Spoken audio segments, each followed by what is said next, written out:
Muy, pero muy buenas noches, sean ustedes bienvenidos a Palabra de Leuco. Estamos a 2 días de que el gobierno de Alberto Fernández cumpla un año. Son momentos de balance absolutamente negativo en todos los rubros y en todos los indicadores. Del tema económico nos vamos a dar el lujo de conversar con el doctor Carlos Melconian. Muchas gracias por estar aquí, Carlos. Realmente es una hecatombe económica en todos los rubros, pero vamos a ver por dónde podemos tener un poquito de esperanza, cuáles son los temas más complicados, qué pasa con la inflación, que otra vez vuelve a estar entre las preocupaciones principales, cómo viene esto del crecimiento tan fuerte de la pobreza. Mucho hay para hablar con el doctor Melconian respecto de este balance catastrófico de la economía. De la política, en un rato nomás vamos a estar con el doctor Mario Negri, que es el presidente del interbloque de Juntos por el Cambio en Diputados. Fíjese si hay temas para conversar con él. Eso va a ser enseguida. Tenemos un informe del doctor Carlos Clá muy interesante respecto de estos grupos violentos, peligrosos, autodenominados mapuches. Se perciben a sí mismo, como se dice ahora, con mapuches, pero no son para nada representativos del pueblo mapuche, que es pacífico, integrado a la comunidad y muy trabajador. Pero déjeme que le cuente, hablando de balance y del año, ¿qué balance se puede hacer un año? Mire, de arranque le diría que casi que lo bautizó Cristina.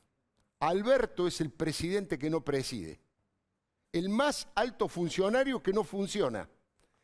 Es un balance de un año de desgobierno que produjo una verdadera catástrofe sanitaria, económica y yo diría moral e institucional. No hay un solo indicador que haya mejorado. Los opositores en las redes sociales instalaron el hashtag el peor gobierno de la historia, pero hay otras voces más independientes o directamente peronistas que lo definen con conceptos muy similares, aunque no sean opositores. Joaquín Morales Solá escribió este domingo en La Nación que Alberto está a un paso de la rendición y advirtió sobre un golpe palaciego. Fue muy a fondo Joaquín, afirmó que en el peronismo se preguntan en qué momento estallará todo esto. Se refiere a este gobierno como inoperante e inepto, con un gabinete esencialmente malo y de escaso valor político e intelectual. Jorge Lanata dice que Alberto es el secretario de Cristina. Carlos Raimundo Roberts habló de el tercer gobierno, la tercera presidencia de Cristina. Pepe Nun, ¿se acuerdan? Dijo que Cristina es la presidenta de facto. Pero lo más grave es lo que ha dicho el matrimonio Duhalde. Ninguno puede ser acusado, ninguno de los dos, de gorila ni de oligarca, son peronistas hasta los huesos.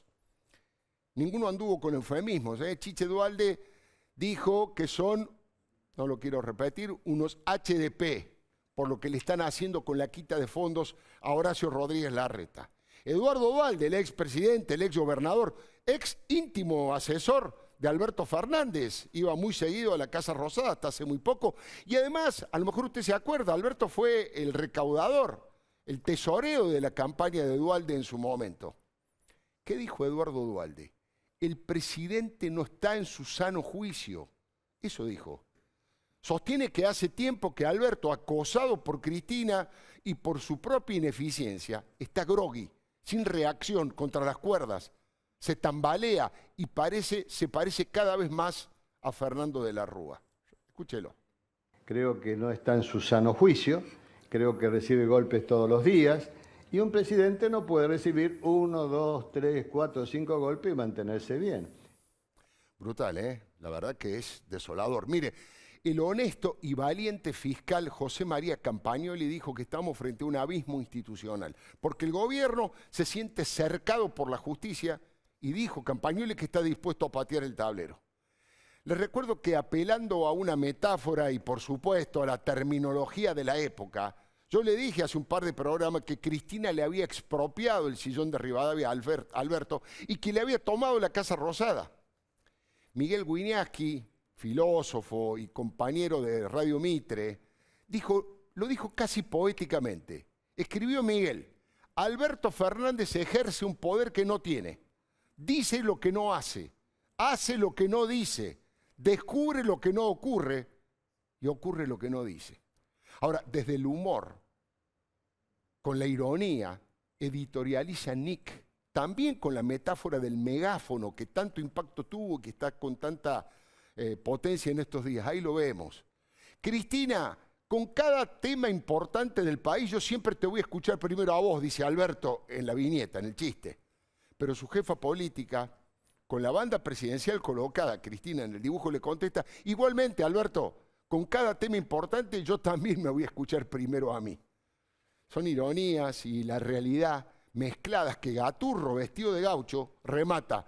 Don Segundo Sombra, segundo y a la sombra de ella. Mira, ayer un tuit decía que Alberto no tiene nada que celebrar en este primer año en el gobierno, pero no en el poder. En el gobierno, pero no en el poder. Alberto está en el no poder. Es Cristina la que dirige la batuta. Los bandazos de la gestión chocan de un lado contra el nacional populismo chavista, pero del otro lado intentan hacer los deberes con el Fondo Monetario mediante un ajuste feroz. Por eso hay declaraciones tan contradictorias, tantos errores de instrumentación. Por eso la administración va un día para un lado y enseguida para el otro. Mire, el papelón que hizo Alberto en el tema jubilatorio fue tremendo. Trabajaron casi medio año, entre 5 y 6 meses, con el ministro Martín Guzmán, con Moroni, buscando una fórmula que le agradara al fondo, que más o menos fuera racional respecto del sistema jubilatorio y la nueva fórmula. En 5 minutos, de un plumazo, Cristina se la bajó, se lo hundió. Ahora, ¿qué hizo Alberto frente a eso? Salió alegremente a decir que la idea de Cristina era mejor, que él también lo había pensado. Ahora, yo pregunto, ¿qué otro camino tenía Alberto? ¿Alberto tiene el coraje y la capacidad política para enfrentar a Cristina? ¿Debe hacer eso? ¿Tendría el apoyo de varios gobernadores o de los intendentes? ¿O lo dejarían solo frente a la reina como ocurre ahora?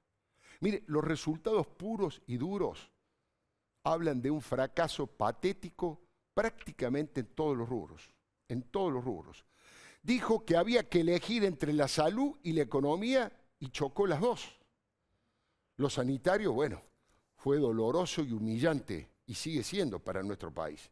Filminas que no eran ciertas, errores groseros, declaraciones inoportunas y frívolas, peleas con varios países y como si esto fuera poco, hoy superamos la barrera de los 40.000 muertos en la Argentina, con 1,5 millones de contagiados. Estamos entre los 10 países con más contagios en la Tierra, en el marco de la cuarentena la más larga del mundo y con menos clases presenciales en las escuelas en el mundo y con una cifra, escuche bien, entre las más altas, creo que ya estamos en el 9º, en la cantidad de muertos por millón de habitantes. Ahora, altanero e irresponsable, el gobierno había dicho que con Macri hubiéramos llegado a los 10.000 muertos, dijeron al principio de esto. Con Macri llegábamos a los 10.000 muertos. Hoy sin Macri, con Alberto, estamos a punto de ya hemos superado los 40.000, exactamente 40.009 muertos. Es información del Ministerio de Salud. En lo económico, ahora lo vamos a conversar cada uno de estos rubros con tiempo, con tranquilidad, con el doctor Carlos Melconian. Digo yo que estamos viviendo una verdadera hecatombe, pese a los 16 impuestos que puso o que aumentó este gobierno.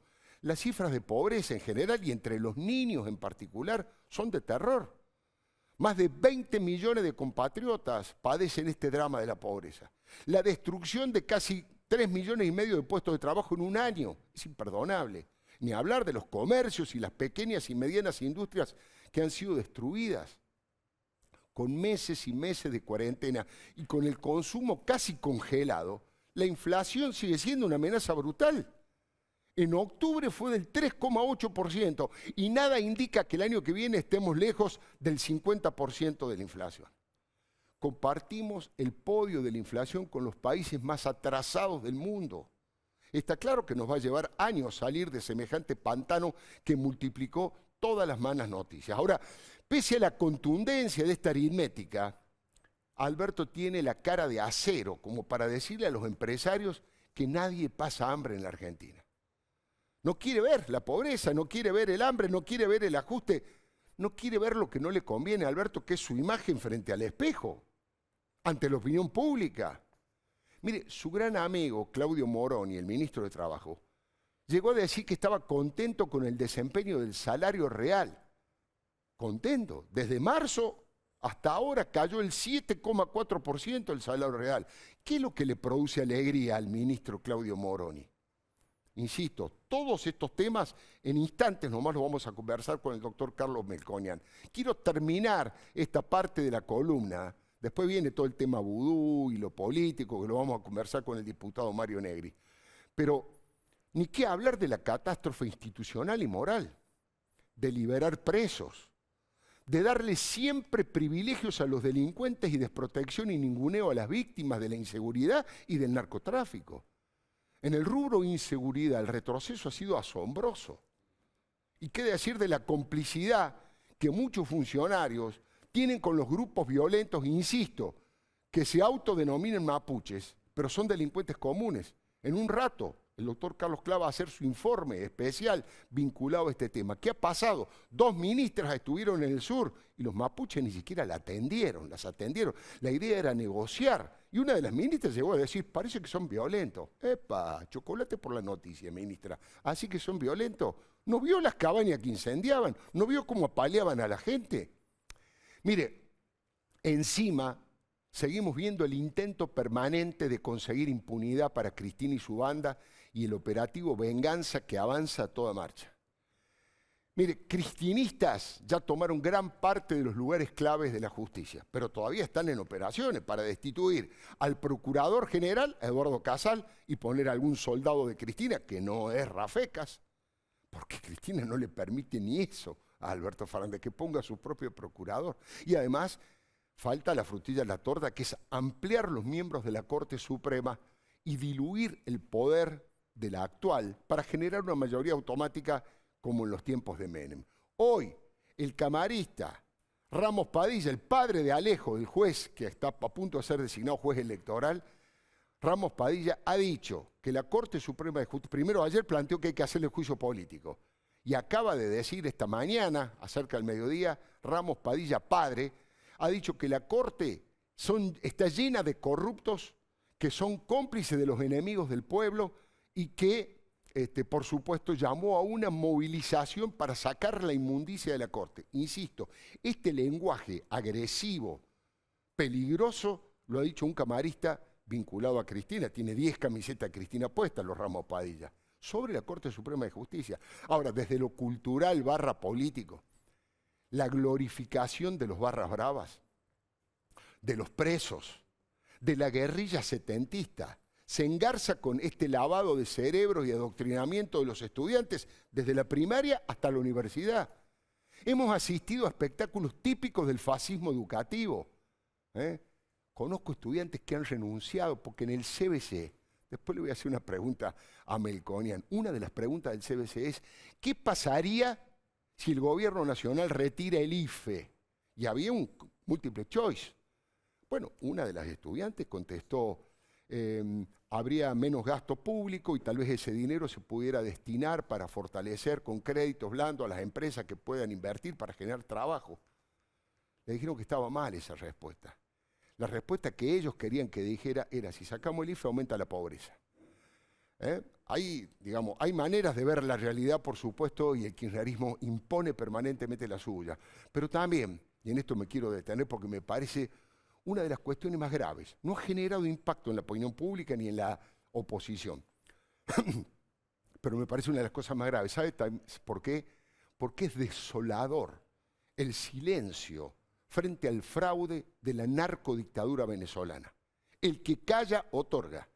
Todo el grupo de contacto, países de América Latina, la Unión Europea, Estados Unidos, todos han condenado como una farsa estas presuntas elecciones que hubo este domingo en Venezuela para apropiarse de la Asamblea Nacional, es decir, del Congreso. Y nosotros con un silencio atronador quedamos del lado de Rusia, del lado de Cuba, de Irán, de Nicaragua. La verdad, se violan los derechos humanos. Hay terrorismo de Estado, lo dice Michelle Bachelet, no lo dice un personaje de la derecha reaccionaria, una expresidenta socialista, reconocida internacionalmente, terrorismo de Estado. Y el gobierno de Cristina no dice una palabra. Ahora, para el presidente formal, que es Alberto, me imagino que debe ser muy triste que nadie de su gobierno, ni de su partido, lo defienda o salga el cruce de dictadorzuelos de cuarta, como el chavista Diosdado Cabello. El poder detrás de Maduro es Diosdado Cabello, es el verdadero poder de Venezuela. Ya lo castigó varias veces, lo tiene de hijo Alberto, lo cachetea, lo maltrata y nadie le contesta. Hace unos días le dijo tibio, frío, tonto, pendejo. Y el coequiper de su programa habló del asco que le produce algunas actitudes. ¿No me cree? El presidente de Argentina es así como tibio, no sé, ¿verdad? De tibio para frío.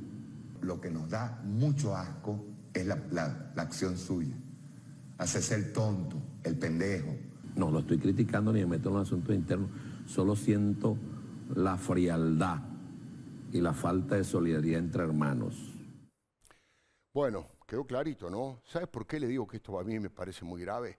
Mire, se dará cuenta que soy muy crítico de Alberto Fernández, no es santo de mi devoción, pero es el presidente de nuestro país. Es el presidente de la Argentina. Más allá de su gestión sin rumbo, decadente, es el presidente de un país, de una nación.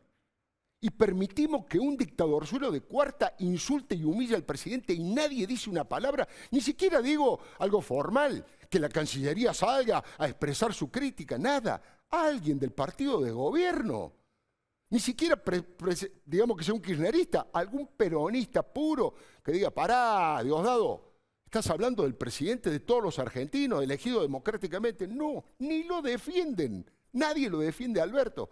Digo, no cuida el propio peronismo, no cuida la investidura, ¿no? Te diría que todo lo contrario, Cristina en poco tiempo lo ha vaciado de poder y lo dejó hecho un muñeco de torta. Se masificó mucho la figura del títere, producto de las propias declaraciones de Alberto. ¿Se acuerda cuando dijo que no quería ser un títere? Quiero ser franco, o Cristina es candidata o Cristina se va a su casa, porque lo que no podemos hacer es volver a recrear errores del pasado.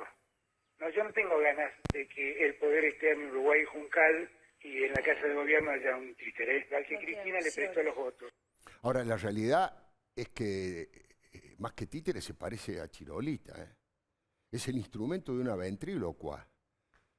Es una palabra que viene del latín, que significa el que habla con el vientre, y eso es lo más parecido a la realidad. Cuando Alberto dice, sin convencimiento alguno o resignado, que Cristina y él son lo mismo, y que nunca se va a pelear con ella, en realidad, dirían los semiólogos, no habla, es hablado por Cristina. Solo falta que lo siente sobre sus rodillas, sería el máximo símbolo de la sumisión a la que fue sometido, ¿no? De hecho, los primeros vestigios de la ventriloquía se han encontrado en el arte de Egipto, en el arte egipcio. ¿Tendrá algo que ver con la arquitecta egipcia?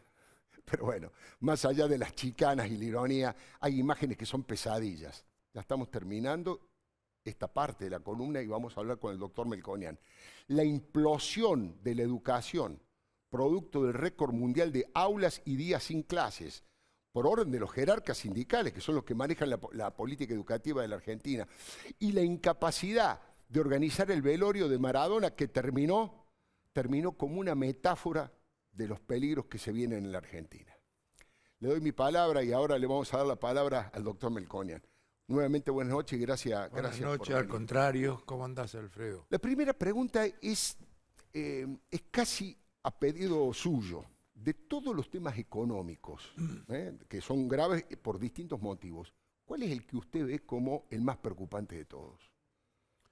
El más preocupante... El primero que habría que atacar. Sí, yo diría tomando un horizonte más amplio. Puedo ir desde la vuelta de la democracia.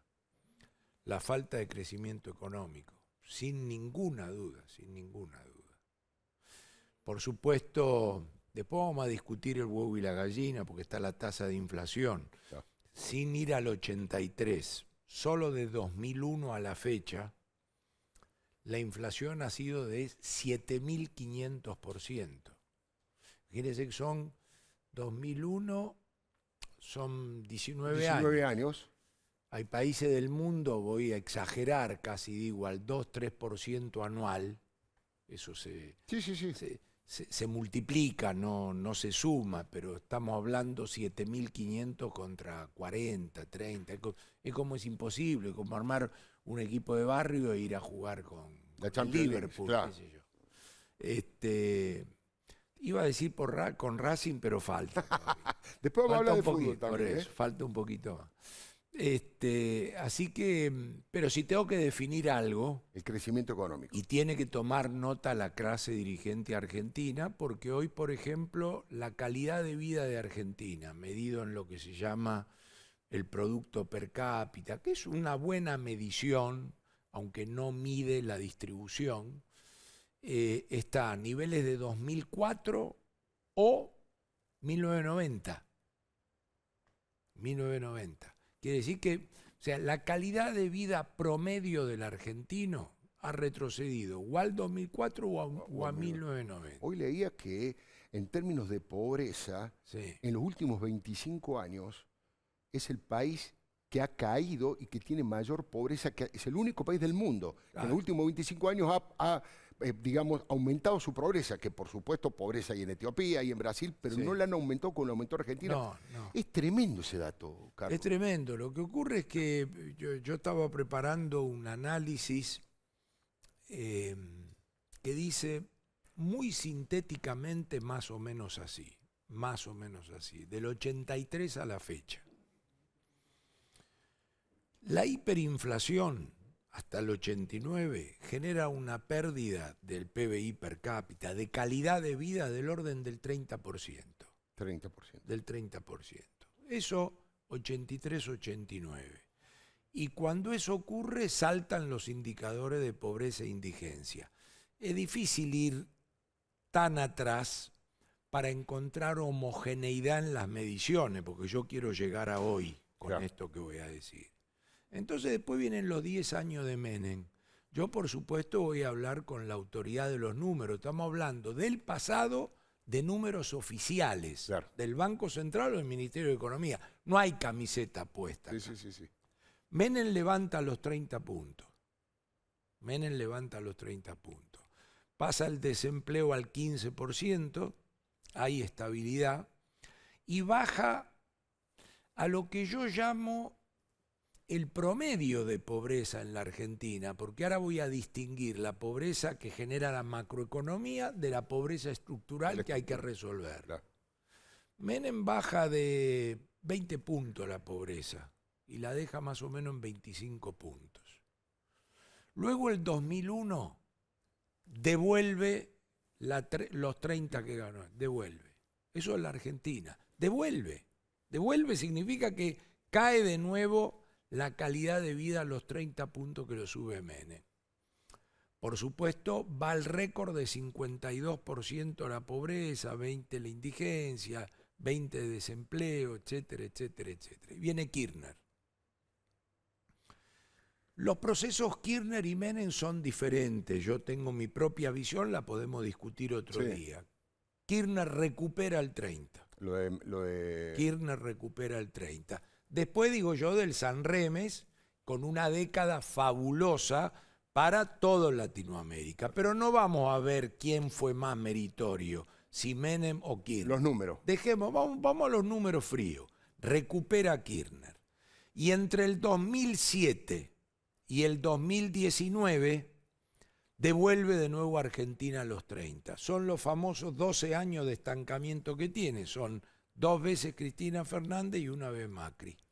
Devuelven en partes iguales, más o menos, y llevan la pobreza a 30. Macri le agrega 5 puntos más el año 2019, y ahí llega este gobierno. Este gobierno le agrega el otro 50% de pérdida con el imponderable de la pandemia, sin mucho mérito, y hoy volvimos al 90.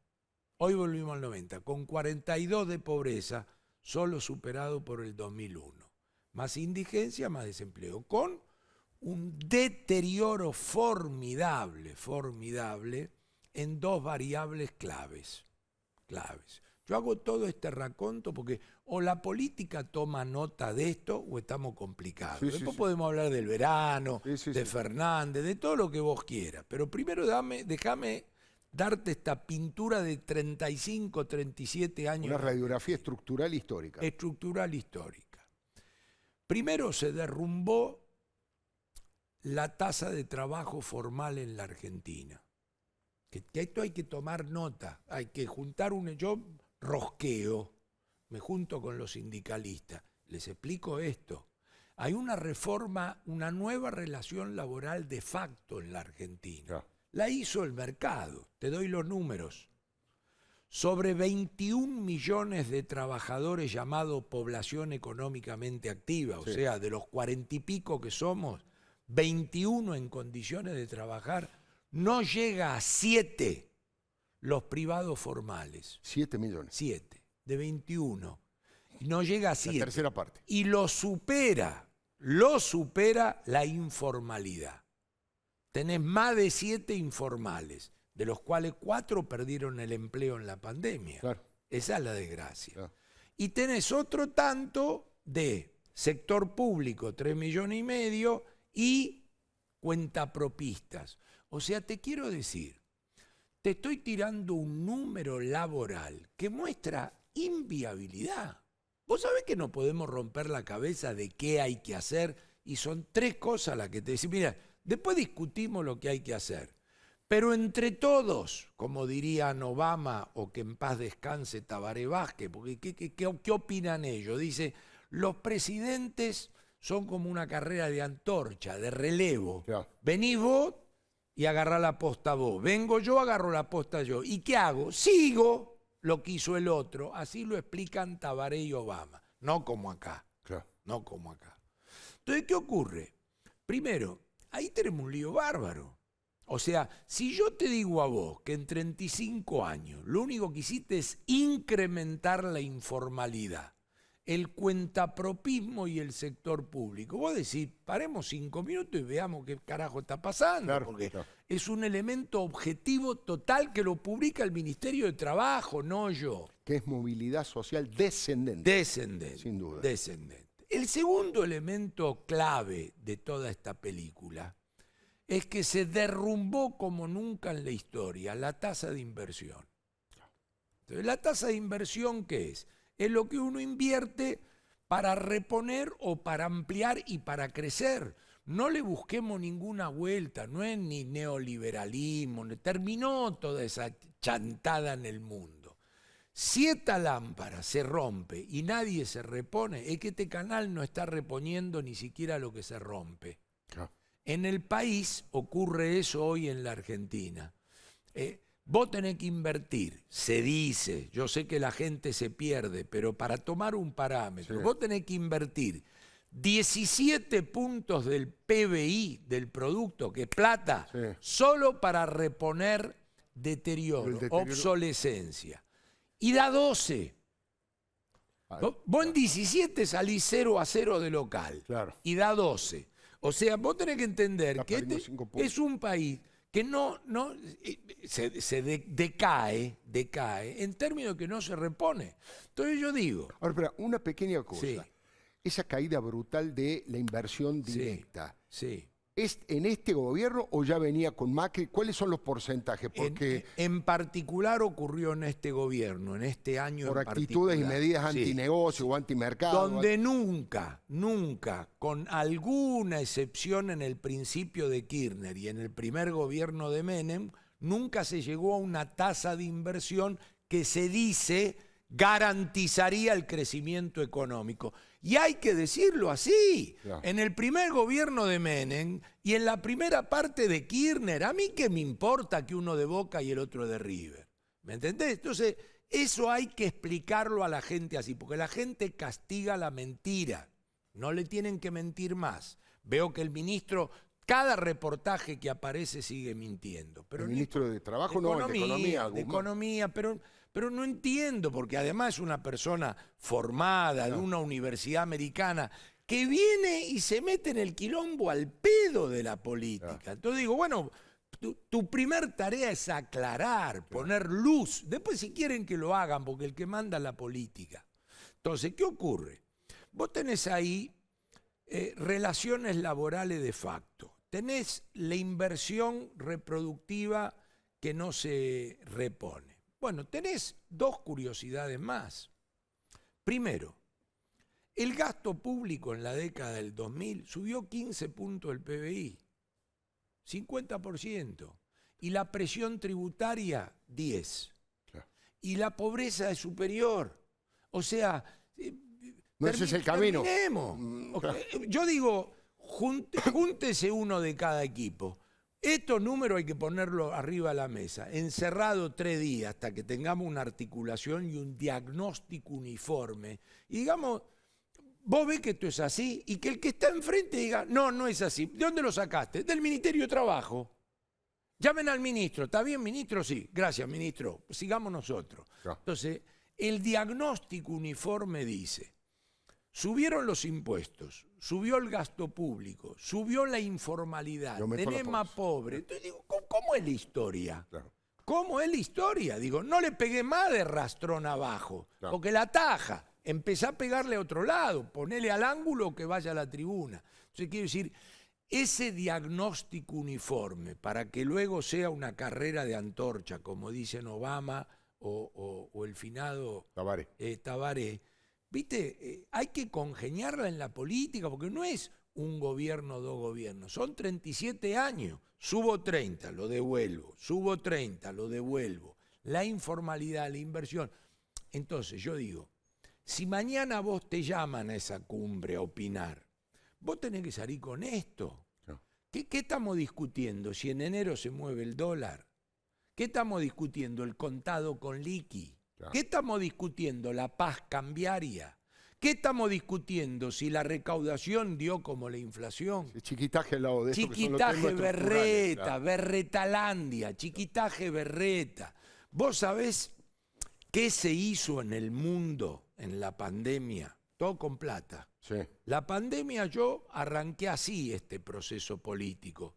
Me tildaron de albertista. Sí, sí. Porque yo dije, la pandemia es un imponderable. Miren que la pandemia es una piña. Sí, sí. Que nos dimos cuenta que salió todo mal con el diario del lunes, en lo sanitario. Sí. En lo económico es una piña.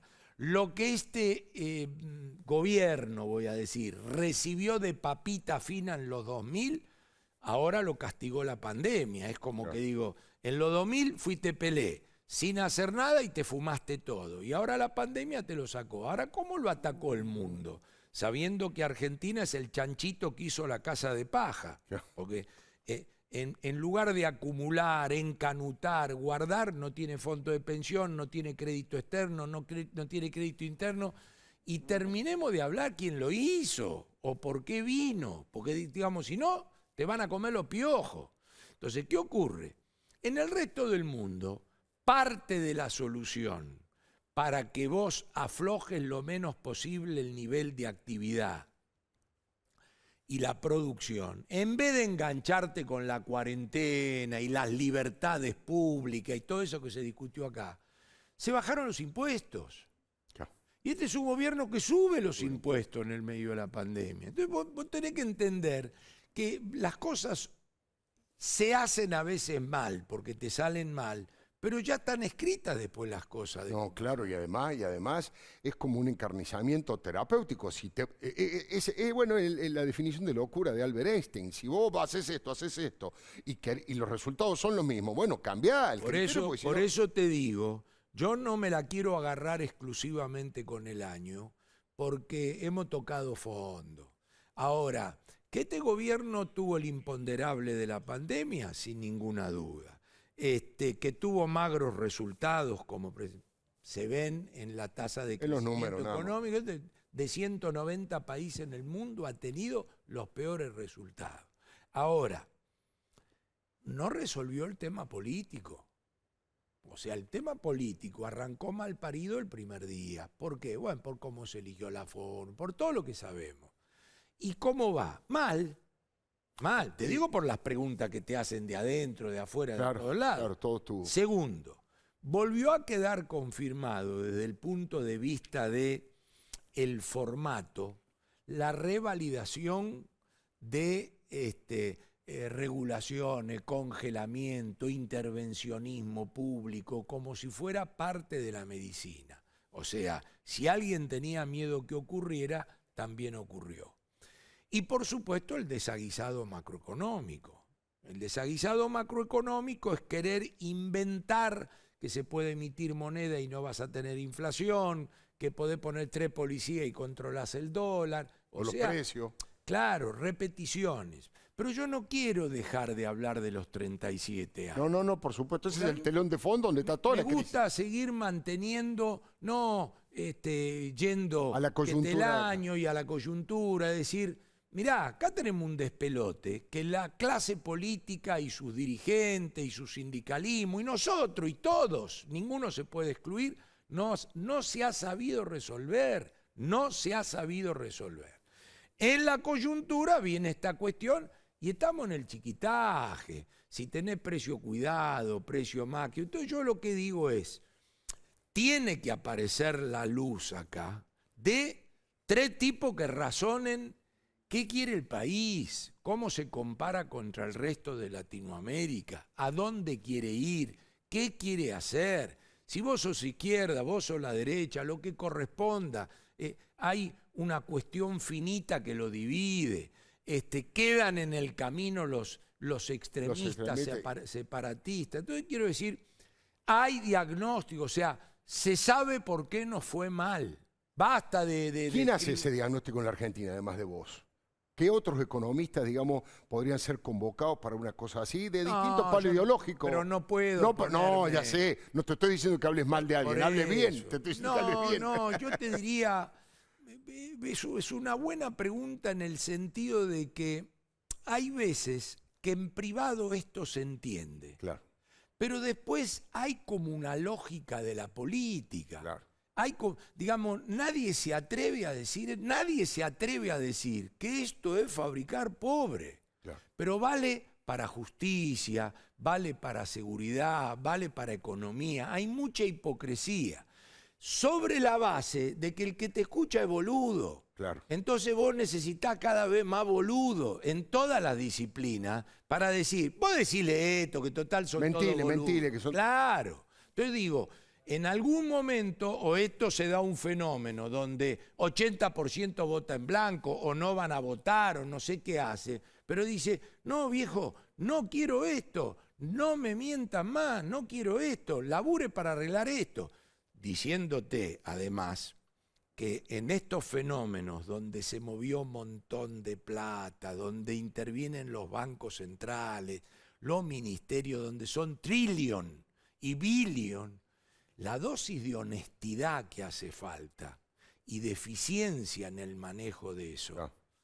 Viste, yo no me lo puedo imaginar para la Argentina, porque la Argentina es un coro de denunciantes. Después el 90% no llega a nada, porque la judicialización, en la mayoría de los casos, la mayoría, no dije todo, son obstaculizaciones. Es muy jodido arrastrar a alguien a llevarlo al sector público a la Argentina. Si el tipo es honesto y está bien, se mete para salir desprestigiado, no prestigiado. ¿Eso te pasó a vos, Carlos? No. A nosotros no, a vos no te, digamos, de hecho, has perdido clientes, has perdido prestigio, pero tenés que tener el culo recontra limpio, en el stock y en el flujo. ¿Entendés cómo es eso? Sí. Y entonces, no puede ser que estás inhibido de tal cosa y de tal otra. Y hay denunciadores profesionales que se dedican a judicializar y a amedrentar tipos de fuera que quieren colaborar. Claro. Entonces es un núcleo que tiene que dejar entrar, que tiene que dejar participar, con todo lo despelote que armó el gobierno al cual yo pertenecí un año. Sí, no estamos. O sea, yo acá no hago ninguna diferencia. Entonces, viste, Argentina necesita ese liderazgo político, que además del carisma, la emocionalidad, la empatía, le agregue racionalidad y le agregue no mentirle más a la gente y mostrar esto. ¿Querés mejor ejemplo que lo jubilatorio? A mí un día me liquidaron, porque cuando en el 2008 vino la reforma jubilatoria, yo dije, con esto nos vamos a la mierda. Sí. En la foto y en la película. Sí, en el flujo y en el stock. Claro. ¿Por qué en la foto? Porque en la foto incorporaste 3,5 millones de personas que nunca... Entonces vos recaudabas 5 y gastaste 10. Entonces ese 5 alguien lo pone. Sí. Alguien lo pone. Y arrancó. Y arrancó con una fórmula indexatoria de movilidad, porque la Constitución... Bueno, la fórmula era insostenible, la foto era insostenible y cada día se deterioró más.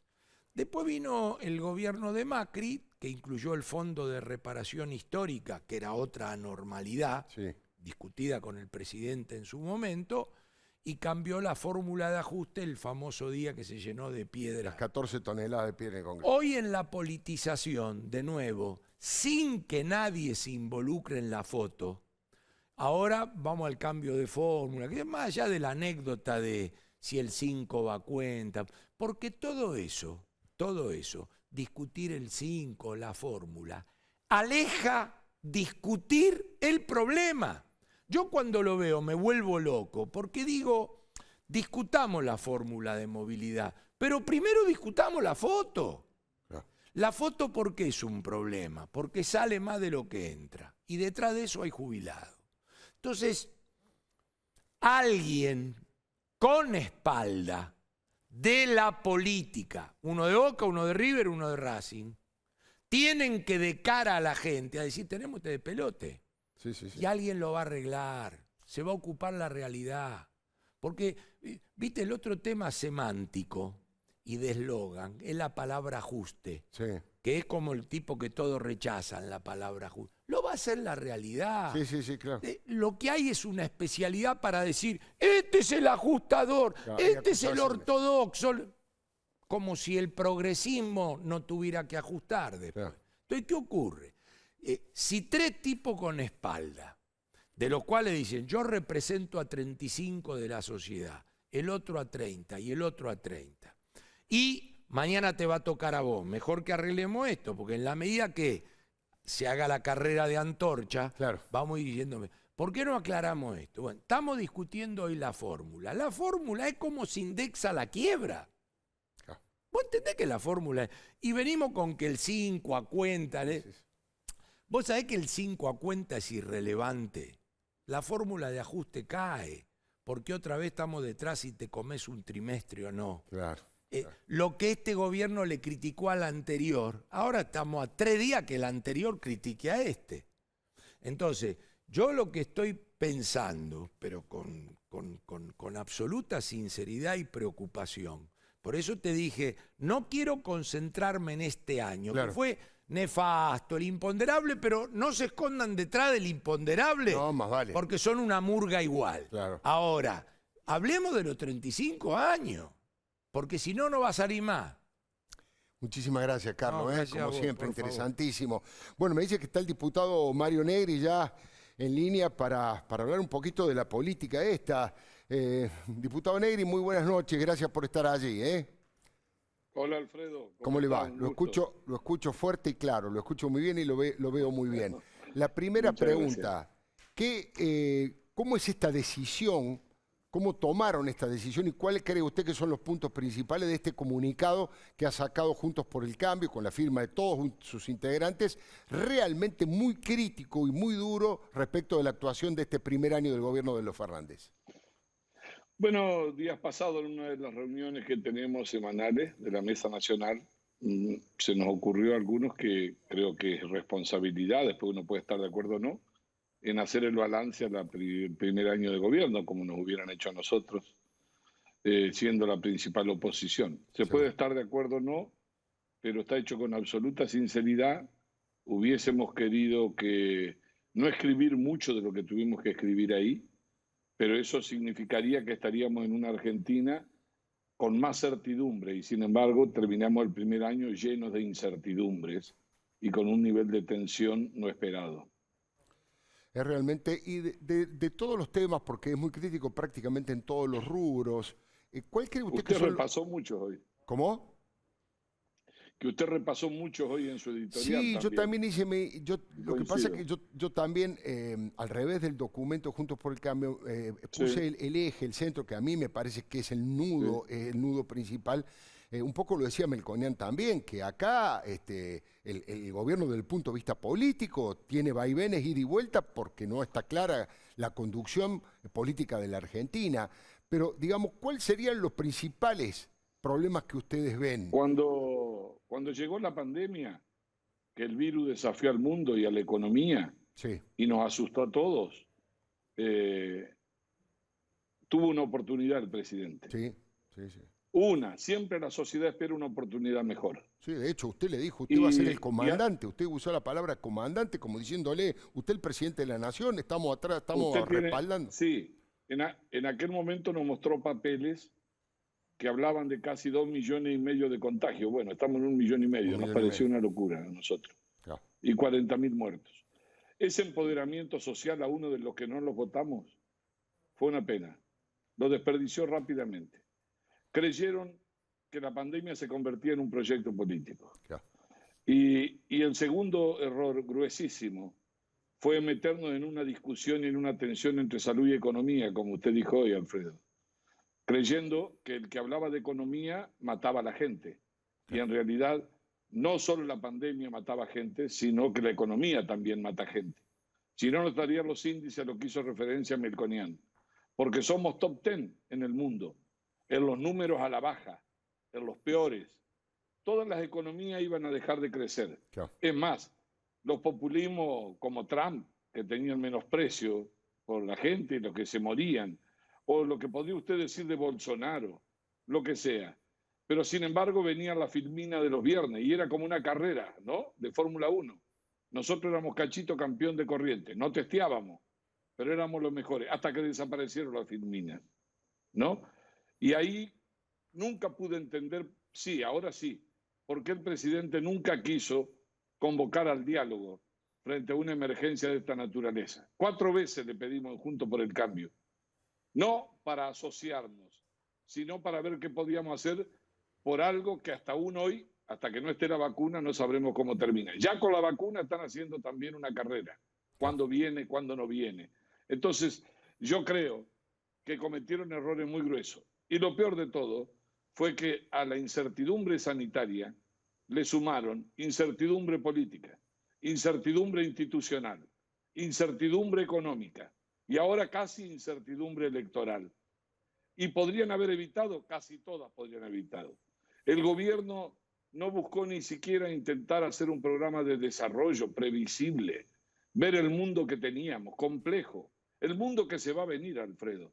Mientras tanto, empezaron a abrir los casinos y las escuelas mantenían cerradas. Y la educación se fue pauperizando cada vez más.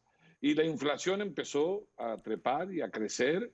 Y acuérdese usted cuando decían, cuando Macri, si estuviera Macri gobernando, va a tener 10.000 muertos. Estamos en 40.000 muertos. Sí, es terrible. Entonces, nos peleamos con los vecinos. En vez de buscar un observatorio para la pandemia, los sábados había que pedirle disculpas a los vecinos. Y la política exterior, en vez de hacerla de una regla de intereses de acuerdo a la necesidad de la Argentina, la convertimos en un escenario ideológico de los amigos. Y casi perdemos en Mercosur, casi perdemos una silla. Y después fuimos a jugar un campeonato al BID y perdimos en el BID también. Entonces, incertidumbre, más incertidumbre, más incertidumbre. ¿Dónde no hubo incertidumbre? En que el gobierno, la pandemia puso a luz los problemas estructurales, la pobreza, la desigualdad.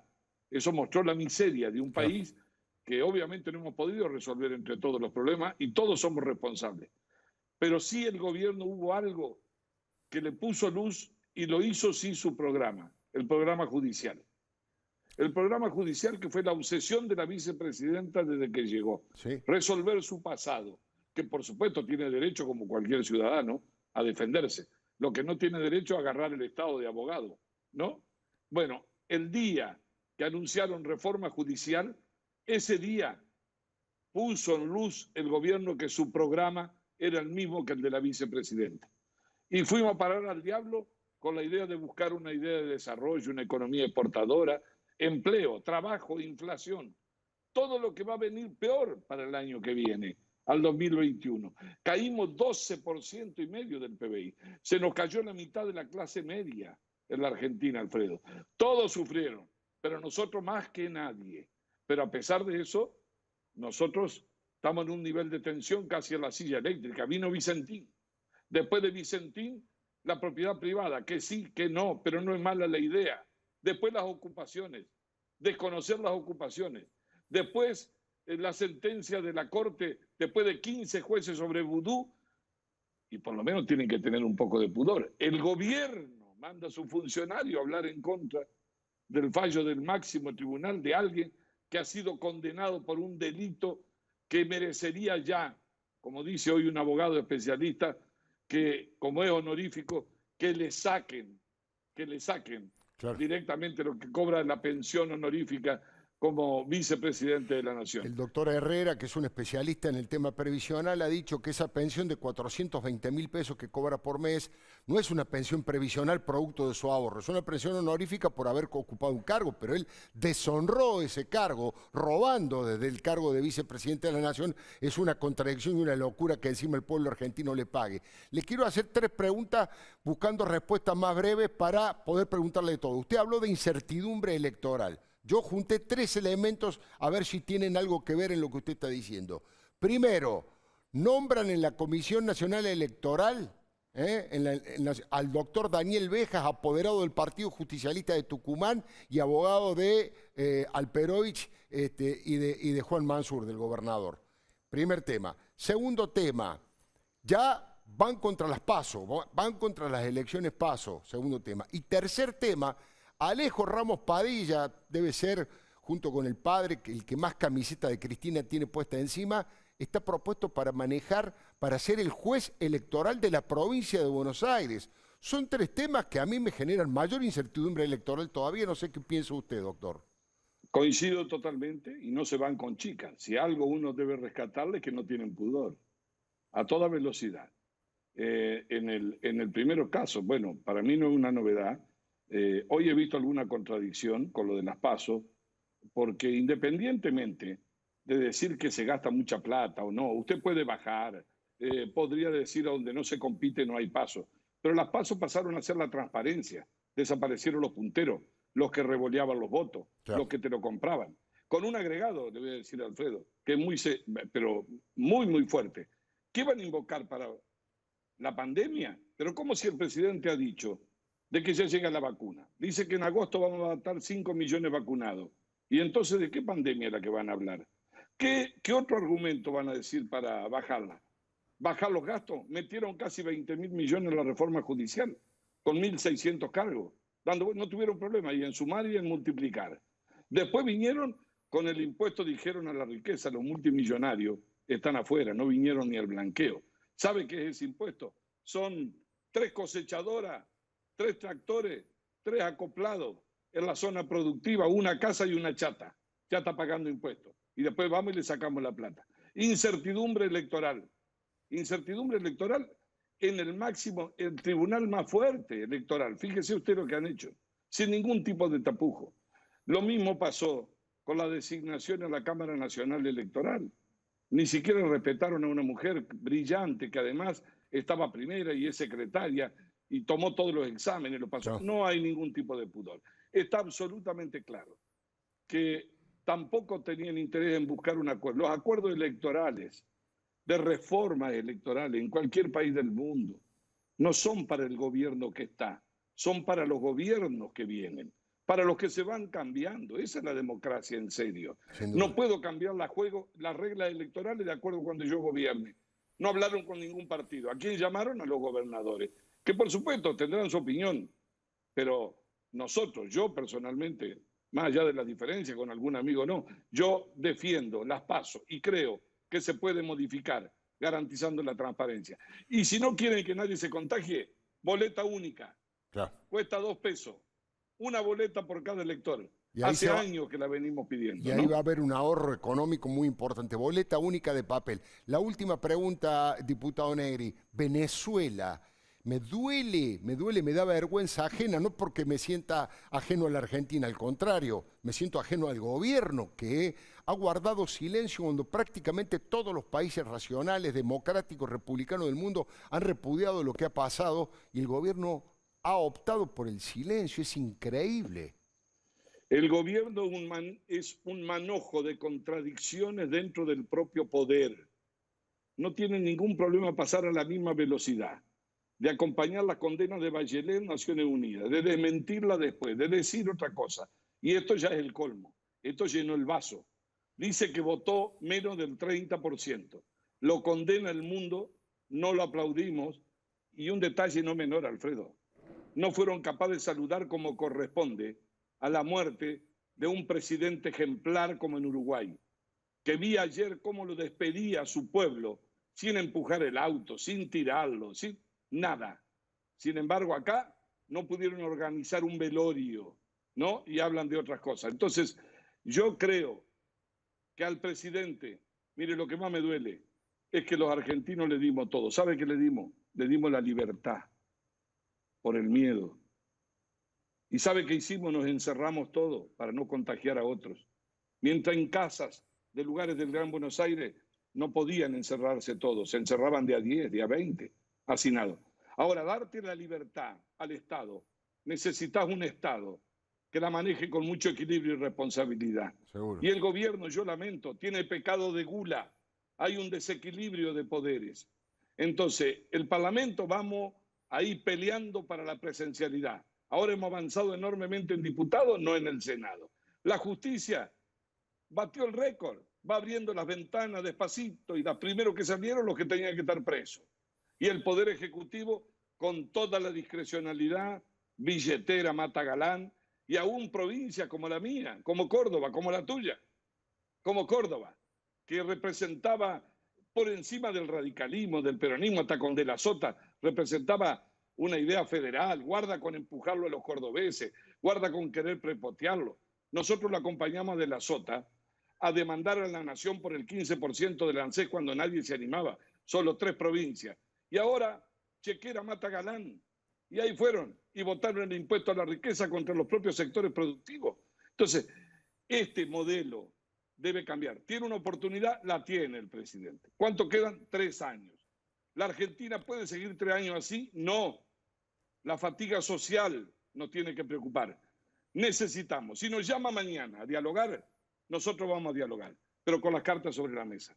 Normalidad institucional, transparencia, independencia de los poderes y un rumbo a donde la Argentina tenga previsibilidad, exportación, crecimiento, empleo.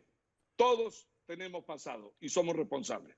Diputado Mario Negri, muy amable. Muchísimas gracias.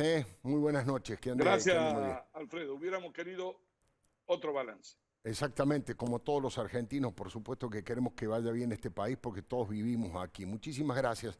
Vamos a presentar el informe especial del doctor Carlos Claa. Yo les decía que se trata de una violencia sistemática que se ha instalado en el sur de la Argentina, de estos grupos llamados autodenominados representantes de los mapuches, cuando nada que ver, son delincuentes comunes que se apropian de esa situación. Bueno, doctor, muy buenas noches. Buenas noches, Alfredo. ¿Qué novedades hay de este tema y por qué se ha ido agravando con el tiempo? Verdaderamente hay muchas novedades. Lo primero que hay que decir es que el gobierno le dio mucho poder a estos mapuches y la respuesta fue nula. El fin de semana volvieron primeras líneas. El gobierno no mandó una comitiva de segundas ni terceras líneas, mandó primera línea a negociar porque creían que esa era la manera de encontrarle una solución a este problema y no obtuvieron respuestas. Sabina Frederick, ministra de Seguridad, Marcela Lozardo, ministra de Justicia, Gabriel Fuchs, secretario de Articulación, el segundo de Frederick, estuvieron allí en el sur, intentaron reunirse con los mapuches. No los atendieron directamente. Después de todo lo que le dieron, después de todo el poder que le habían dado a estos mapuches, no los atendieron. Y por supuesto que después intentaron reunirse con los vecinos y los vecinos, ante las reiteradas cosas que les vienen sucediendo y la falta de respuesta del gobierno, dijeron, ¿para qué nos vamos a reunir nosotros? Tampoco tuvieron demasiada suerte al respecto. Ahora, no lo decimos nosotros, que fue un fracaso este viaje para negociar. Lo dicen las mismas ministras que fueron entrevistadas por un medio de esa región, por El Cordillerano. Mira, podemos ver, Alfredo, mira, a ver si me acerco un poquito porque no llego a leer. Básicamente lo que les decía es, le preguntan, pero para un diálogo se necesita 2 partes, le dice el periodista que lo quiero nombrar, se llama Cristian Macelo, que consiguió entrevistar en el aeropuerto a las 2 ministras. La otra parte parece no querer hablar. Así que sí, es verdad, una de las partes involucradas no se presentó, dice la ministra Lozardo, y se suma a Sabina Frederick. Dice, estábamos en proceso de avanzar con los abogados suyos en una respuesta, y en ese momento se cortaron los vínculos. Apareció otro interlocutor, le dice sobre los mapuches. Pero escuchá esto último, En las últimas semanas sucedieron episodios de violencia que, por supuesto, pusieron la relación en otros términos. Definieron, de alguna manera, que ellos no estaban dispuestos a negociar. Recién ahora se da cuenta la ministra Sabina Frederick que no querían los mapuches negociar. Pero es más, cuando uno lee sus documentos y sus proclamas, no se reconocen ni argentinos. Ni siquiera se reconocen argentinos. ¿Cómo van a reconocer a dos ministras que, digamos la verdad, están bastante devaluadas políticamente ambas, ¿no es cierto? Sí. Además, los vecinos de Villa Mascardi, de Bariloche, se lo venían diciendo, nos quemaron las viviendas. Era evidente que no querían negociar. Seguro. ¿Por qué seguía insistiendo el gobierno con esto? Bueno, y te decía que además dijeron, bueno, no nos reciben los mapuches, vamos a hablar con los vecinos. Mirá esta segunda foto porque te voy a mostrar una curiosidad. No, la foto 2 si puede ser, ahí está. Sí. Ahí están las dos ministras, está la gobernadora Arabela Carreras, están los funcionarios. Era una reunión con los vecinos. Había más funcionarios que vecinos. Claro. La mayoría de los vecinos, ¿sabés qué dijeron? ¿Para qué vamos a ir? Si ya nos prometieron tantas veces lo mismo, nos prometieron que no iban a cortar la ruta, la siguen cortando, nos prometieron seguridad para nosotros, no la tenemos, nos pasan día a día hechos de violencia y ya te voy a contar algunos muy preocupantes que ya conoces y otros de manera exclusiva. Bueno, prometieron gendarmería y mirá la tercera foto que veíamos recién, hubo gendarmería. Ahora, ¿qué dijeron los vecinos? Lo hicieron para la foto. Ya a esta altura hablamos hoy con ellos y nos decían, hoy ya están de manera intermitente. En algunos ratos están, en la ruta 40, en otros ratos no están. Y entonces de esa manera se pone peligrosa la situación, ¿no? Porque tenés que rogar que cuando pasás estén en el puesto de gendarmería. ¿Cuál es la solución de fondo? Es fácil, te dicen allí en Villa Mascardi. Se desaloja a quienes están intentando usurpar un parque nacional y propiedad privada y se acaba el problema. No, y además se manda una señal clara que no se permiten delitos. Los delitos se condenan, no se negocian. No se negocian. Bueno, no hay ni una decisión política que te decía que básicamente todo lo contrario. Lo que hicieron hasta ahora es, le cortaban la luz, le llevaban un grupo electrógeno, le llevaban alimentos porque no tenían...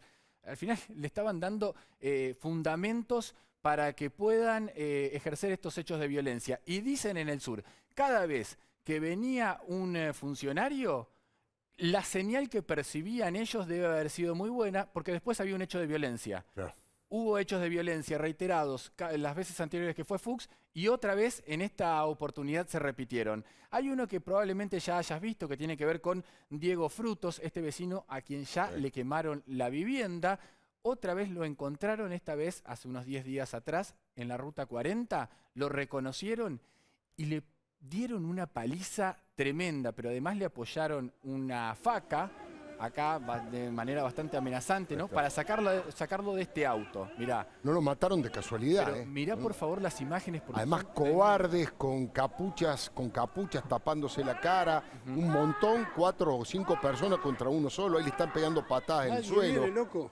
Nadie viene, dice el vecino que lo está filmando, que tomó coraje y desde lejos... Sí, lo filma a distancia porque no quiere que le peguen a él también. Pero ¿no? claro. Increíble.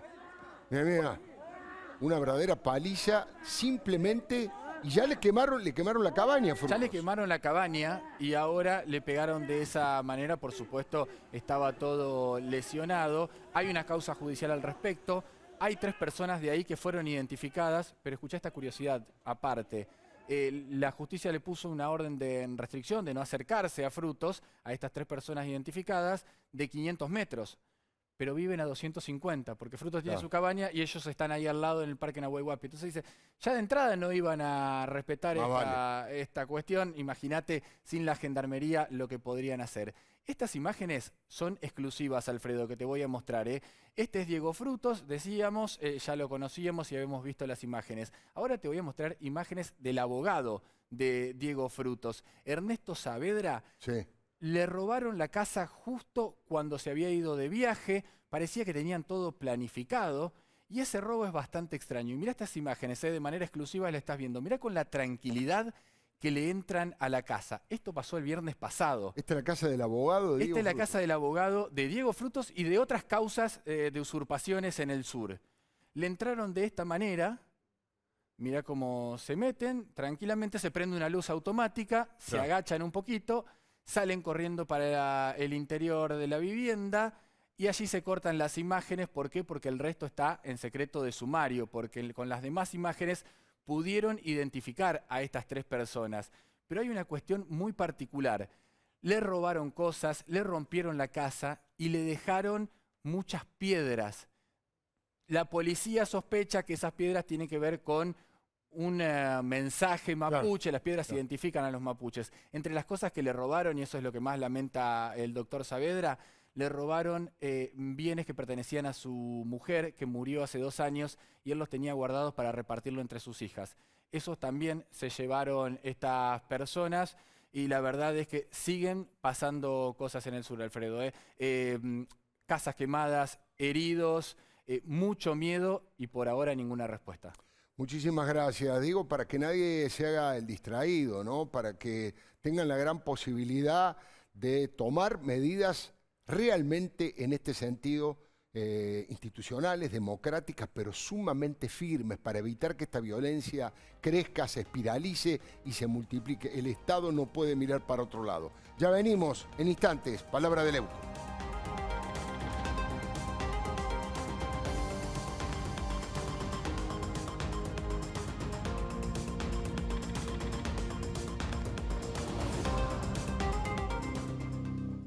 Para ser competitivos en la industria es necesario contar con una flota de vehículos acorde a los tiempos que corren. Por eso, a la hora de renovar el parque automotor,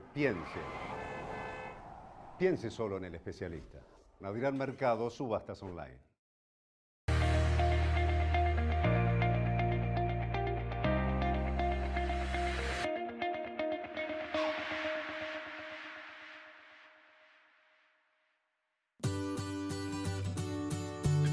Cachamay, un saludable momento.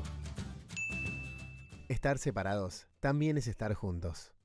La Segunda Seguros te trae soluciones para vos. Las soluciones digitales que te hacen todo más fácil. Con NetVoz podés llevar y gestionar tus seguros en el celular. La Segunda Seguros. Combinamos lo mejor de la tecnología con lo mejor de las personas. Porque lo primero sos vos.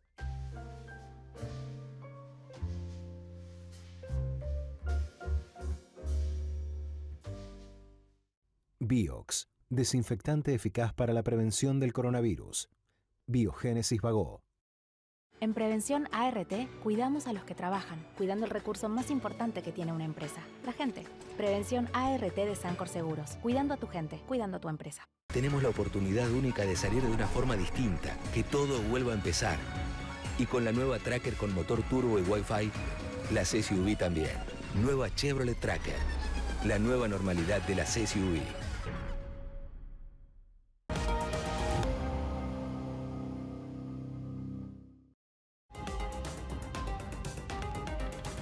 Como decían los viejos diarios, al cierre de esta edición, cuando no había internet, el delincuente Amado Vudú todavía no volvió a la cárcel. El juez Daniel Obligado, con mayúscula, está obligado, con minúscula, a tomar alguna determinación sobre el pedido de los 2 fiscales. Mire, el caso Vudú demuestra en toda su dimensión la degradación moral que produce el fanatismo. Es una ceguera ideológica que no les permite distinguir a un delincuente de una persona honesta. Amado Vudú es el símbolo de lo peor del cristianismo y de lo peor de la Argentina. No hay ninguna duda de que se trata de un malandra, de un ladrón de Estado. Y no es una opinión de un periodista independiente o de un dirigente opositor. Es la conclusión por unanimidad a la que llegó la Corte Suprema de Justicia. Y estamos hablando de una Corte en la que hace mucho que no votan los 5 juntos la misma decisión. Al revés, casi que no se ponen de acuerdo en nada, pero en algo están absolutamente de acuerdo, en que Vudú es un corrupto, que cobró coimas y que se apropió con maniobras ilícitas de la fábrica de hacer billetes. Pero como si la unanimidad de la Corte no alcanzara, hubo en total 15 jueces que tuvieron en sus manos la causa y que resolvieron lo mismo. 4 instancias dijeron que Vudú era un delincuente. Es un récord histórico. Es ínfima la cantidad de casos que llegan a la Corte y mucho menos si se trata de un ex vicepresidente de la Nación. Todos, absolutamente todos, ratificaron la condena a 5 años y 10 meses de prisión con inhabilitación de por vida para ejercer cargos públicos. Y sin embargo, Vudú está en su elegante complejo de loft, en Barracas, con muy buena salud, por supuesto, disfrutando de la vida en familia, con una tobillera electrónica, pero con una pensión vitalicia que pagamos todo de 420.000 pesos mensuales. Yo me pregunto, alguien que no puede ejercer cargos públicos de por vida, ¿debe cobrar una pensión por su tarea en el Estado, pese a que utilizó ese lugar para robar? ¿Eso es justicia? Ya entró y salió 3 veces de la cárcel. Sería un escándalo que el juez obligado le permitiera el privilegio de que se siga en su casa, como si fuera una persona honesta. Mire, si eso ocurre, si Vudú sigue en su casa, estaremos hablando de un brutal cachetazo a la inmensa mayoría de los argentinos que son decentes, que trabajan con esfuerzo, que pagan fortunas de impuestos y que no pueden creer que Vudú no vuelva al penal de Ezeiza, de donde nunca debió haber salido.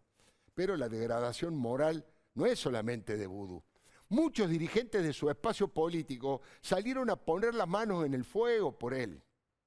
La complicidad de todo un gobierno es un ataque antidemocrático a la justicia, es una brutal presión sobre uno de los poderes del Estado republicano. Por el lugar que ocupa, el más grave fue el de Santiago Cafiero. Es el jefe de gabinete y además es el alter ego del presidente Fernández, con el que comparte la misma fragilidad gelatinosa, intelectual y política. Cafiero III dijo que le han pisoteado los derechos a Vudú y que el proceso por el que fue, no condenado, recontra condenado, está plagado de irregularidades y arbitrariedades. No lo dijo Cafiero, pero seguramente comparte la iniciativa que Vudú propuso por la radio, declarar la nulidad de todos los juicios del lawfare. Se trata de una intolerable violación de la independencia de otro poder. Está clarísimo, aunque no les importe. Ahora yo pregunto, ¿quién decide qué causas hay que anular?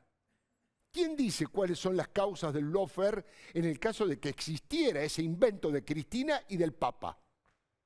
¿Proponen que los propios acusados y condenados sean los que dinamiten los expedientes y hagan borrón y cuenta nueva? ¿Solo porque ellos lo dicen? Bueno, se convertirían en delincuentes y en jueces de sí mismos. ¿Y eso quiere que le diga una verdad? Eso, delincuentes y jueces de sí mismos, solo ocurre en las dictaduras como la chavista o en las viejas monarquías. Por ese camino se llevan puesto el sistema democrático. Otra consultita, si me permite. Cafiero y Vudú, ¿conocen qué opinaba el presidente Fernández de todo esto antes del pacto espurio que firmó con Cristina? Conviene recordarlo como otro símbolo de la implosión ética que padeció Alberto. En su columna del diario La Nación, del 30 de mayo del año 2014, titulada Game Over, hay un respaldo absoluto a la justicia y una crítica severa a Vudú, que recién había sido llamado indagatoria. Ahí estamos viendo esa columna que no me deja mentir. El actual presidente escribió que todas las causas dadas por él hasta aquí se han ido desvaneciendo con la misma velocidad con la que el agua se escapa entre los dedos. Dice Alberto, Vudú ya no tiene coartadas. Los argentinos saben cuánto ha mentido en su alocada carrera por escapar de los hechos que le atribuyen. Y en otro párrafo, que insisto, tiene una impresionante actualidad, Alberto dice, fue sorprendente escuchar las voces del oficialismo que avalaron sus dichos y lo exculparon del hecho que se le atribuye. Sigue Alberto Fernández. Tan fuerte fue la defensa organizada desde el poder que hasta una ley de la nación impulsada por la mismísima presidenta acabó por expropiar la empresa Chicone para hacer más compleja la investigación de la maniobra. Porque tratan de preservarlo. Cristina, dice Alberto Fernández, no Alfredo Leuco, dice Alberto Fernández, Cristina no dudó en involucrar al Parlamento argentino en el más grave encubrimiento que se recuerde, la expropiación de Chicone. Ahí lo están viendo ustedes. Y ese texto que están viendo ustedes es demoledor. Parece escrito esta mañana y sin embargo fue redactado hace apenas 6 años por el actual presidente. Eran los tiempos que el poderoso Vudú, con el aval de Cristina, también se llevó puesto el procurador Esteban Rigui, amigo de Alberto. Pregunta de nuevo a Santiago Cafiero. ¿Por qué por única vez en la historia, doctor Cafiero, nadie reclamó la indemnización por la estatización / privatización, por la estatización / expropiación de Chicone. Santiago Cafiero, el bebe Rigui, ¿también pisoteó los derechos de Vudú? Rigui, quien fue ministro de Campo y de mucho prestigio profesional, también fue parte del lawfare en asociación con oligarcas y medios de comunicación. Miren, no pueden ser tan negadores. No pueden humillar tanto a las personas diciendo que lo evidente no existe. Lo evidente existe. Lo decía el general al que ustedes siguen. La única verdad es la realidad. Ya venimos.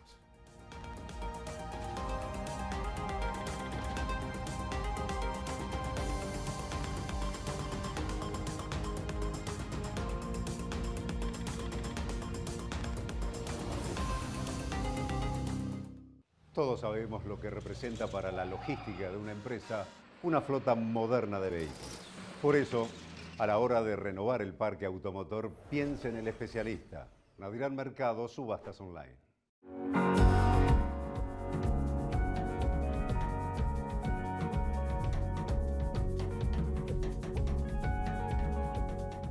Si estuviste en contacto con un caso positivo de coronavirus, hacete el test.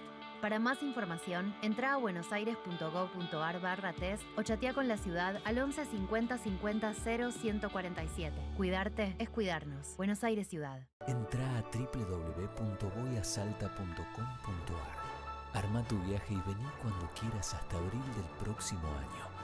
Compra hoy, viaja mañana. Salta, tan linda que enamora.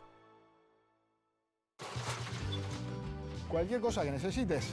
Cuenta Comercio de Ciudad. Cuenta corriente y terminal Postnet bonificadas por 12 meses. Vende en 3 cuotas sin interés con las tarjetas del Ciudad. Accede a préstamos con tasas preferenciales. ¿Tenés un vecino? Tenés tu banco cerca. Ayudarnos, lo mejor de ser vecinos. Banco Ciudad, te quiere ver crecer. Innovación permanente. Bagó. Ética al servicio de la salud. Había que hacer una pick-up que tenga la fuerza de los que hacen. Nueva Renault Alaskan, hecha para los que hacen.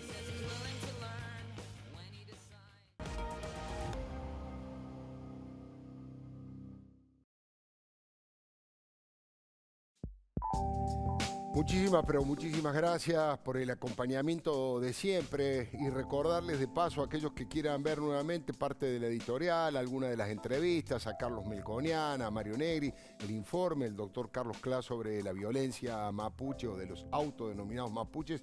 Es muy sencillo porque pueden poner en el buscador de Google, pueden poner allí ledoymipalabra.com o eldiariodeleuco.com y allí van a encontrar todo. A usted lo espero el próximo martes a las 10 de la noche, aquí por Todo Noticias, por supuesto.